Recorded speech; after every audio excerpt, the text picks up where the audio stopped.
Doutor Diego Luiz. Continua na censura. Eu não quero continuar não, senão eu vou ser censurado. Mas eu quero ir para um outro âmbito ainda mais delicado. Supremo Tribunal Federal. Isso. Sim. O guardião da nossa Constituição. Quais as atribuições desse órgão importantíssimo, que, diga-se de passagem, é o órgão máximo da nação brasileira? Terceira instância. Isso. O STF, ele faz parte da estrutura, né? Ele está no topo da estrutura do Poder Judiciário e ele tem como competência, né, precípua, de zelar pela Constituição Federal. E ele zela pela Constituição Federal por meio de decisões, né, que chegam até ele de forma originária ou pela via recursal. De forma originária, são aqueles processos que já iniciam no próprio STF. Então, nós podemos citar aqui as ações criminais que tramitam em desfavor daqueles que ocupam cargos públicos e que detêm a prerrogativa de função. Vários, né? Nós temos lá deputados federais, senadores, o ex-presidente da República, magistrados, etc., etc. Né? Então, temos, então, essa questão. Outra forma de julgar originalmente processo se dá pela via de controle abstrato de constitucionalidade. Nós temos o controle abstrato de constitucionalidade, onde os legitimados já estão expressamente contidos na Constituição Federal. Né? Então, quando uma lei ela é tida, né, como constitucional ou inconstitucional, para declarar se essa lei é desse jaez, vai passar pelo Supremo Tribunal Federal, evidentemente, se ele for provocado. Então, ele julga, nesse caso, né, pela via concentrada do controle de constitucionalidade, é uma das ações que caem no STF.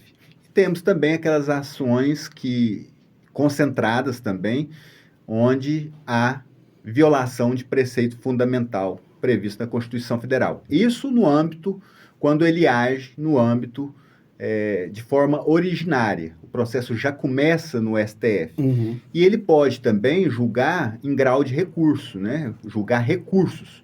Nesse caso, o processo inicia no primeiro grau, sobe para o segundo grau, Tribunal de Justiça de cada estado, e a pessoa, insurgindo contra a decisão desse colegiado do segundo grau, ele, por meio de recurso extraordinário, ele chega até o STF, que vai decidir se aquela questão violou ou não a Constituição Federal. Então, ele age dessas duas formas. A quem recorrer depois que chega no Supremo e você não ficou satisfeito com a decisão?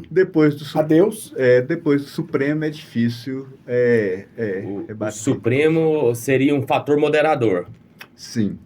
E ele só pode quando ele é acionado. Sim, o Poder Judiciário... Sem ser aquela outra forma que o senhor explicou. Sim. Se não nascer lá, né? Isso. Ele só pode ser instado a decidir se ele for provocado. É o princípio da inércia. A inércia do Poder Judiciário.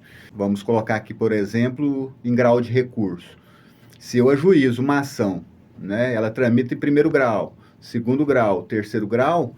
Esse processo vai chegar ao STF, mas, evidentemente, por conta de uma ação que partiu de mim, por um pedido meu, né, para que ele decida acerca daquela questão. Ou seja, ele foi realmente chamado, instado a decidir sobre aquela questão. Nesse mesmo ideia, né?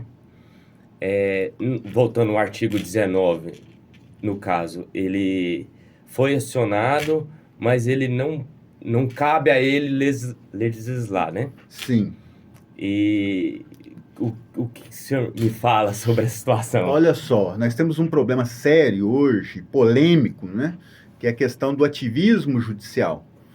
O ativismo judicial, ele existe, é legítimo, é válido e é legal. Essa proatividade é legal, então, é legal. Por parte do judiciário. É legal a partir do momento em que o poder legislativo não faz aquilo, não exerce a sua função precípua sua função primordial, que é legislar.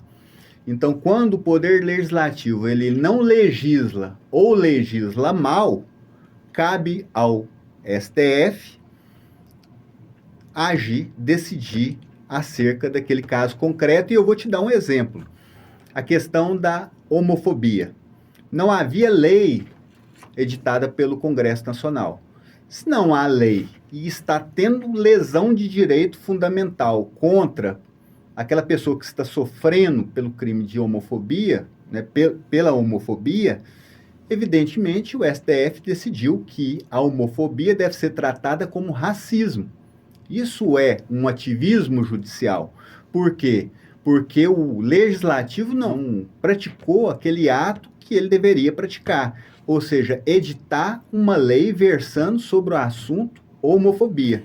Como ele não fez, o STF decidiu a respeito, ampliando, né, a discussão, Sim. ampliando a punição, o tratamento a respeito desse assunto. Essa proatividade me preocupa, porque o ideal não seria a provocação do Supremo às casas altas e baixas, Senado e Câmara dos Deputados, para que legislassem em favor do tema, em vez desse tema sair do próprio Supremo, porque, de fato, quem é responsável por criação de lei deve ser, no meu ponto de vista democrático, deve ser aqueles que foram escolhidos pelo povo, diretamente. Haja visto que os ministros são escolhidos pelo povo indiretamente, porque há nomeação por parte do presidente da República. Porém, se há um vácuo na lei que precisa ser suprido, ou se há uma lesão, como você falou no caso da homofobia, que eu não quero nem entrar no tema específico de homofobia, depois vamos trazer outros convidados aqui que estão qualificados a falar sobre isso, porém, mas em outros temas também. Por que não cobrar e dizer assim, Câmara dos Deputados, presidente do Senado, vocês precisam legislar sobre esse tema. E o quanto antes, pauta de urgência. Eu acredito que isso seria muito razoável, em vez da lei sair daqueles que não têm sequer o poder dado pelo povo. Porque não há um poder dado pelo povo diretamente para aqueles ministros que estão lá. Em tese, Dani, com todo respeito, você está correto na linha de raciocínio. Ocorre que o que vem ocorrendo hoje é que está sendo feito ao contrário. Primeiro o STF decide e emite a decisão para o Poder Legislativo para que ele legisle a respeito. Isso é feito a posteriori. Doutor, com todo respeito, não está mal feito? Eu sou leigo juridicamente. Fica parecendo por isso que eu preciso. Abrangendo o poder Está tomando, está usurpando. Agora, há um problema aí, porque para a edição de uma lei demora-se o quê? 6 meses, 1 ano? Esse interstícios pode ser diminuído por conta da urgência da pauta. Sim. O STF, eu acredito que ele deve ter essa opinião de ir lá e provocar a urgência no parlamento para que eles discutam algo e votem num determinado tempo. E que a decisão tomada nesse vácuo até que a lei esteja promulgada seja tomada pelo Supremo. Não algo criado pelo Supremo que dure pela eternidade. Aqui eu já entro até em outro ponto para a gente caminhar para o final, porque você voltará aqui no nosso programa para falarmos especificamente sobre legislar a nível nacional. Vamos colocar essa pauta no outro programa, né, doutor? Senão não vai dar tempo. Primeiro ponto que eu quero aqui já para a nossa conclusão. O Supremo Tribunal Federal é um órgão máximo de poder do judiciário. Temos, em tese, 3 poderes. Esses 3 poderes precisam andar aliançados, trabalhando em prol do povo. Eu preciso aqui levantar mais uma vez essa bandeira do ativismo judicial. Tem prejudicado muitas vezes a popularidade do judiciário. Como melhorar essa popularidade no meio de uma polarização política? Já visto que o Supremo se enfiou no meio de decisões extremamente políticas, como, por exemplo, a parcialidade de um ministro dizer para um eleitor de um candidato que perdeu a eleição, perdeu o mané. E quando sair de um dos eleitores desse candidato que perdeu as eleições, através de batom em uma estátua, que, diga-se de passagem, sai com água e sabão, apenas ser extremamente exagerada, mostrando uma parcialidade e uma fragilidade no emocional daqueles homens e mulheres que estão lá. Sim, eu vejo que é o sistema, né? Tem acontecido isso e volto a dizer que o Poder Judiciário tem feito essa comunicação com o Poder Legislativo, mas a posteriori, ou seja, ele decide e remete para o Legislativo e diz ao Legislativo, legisle a respeito.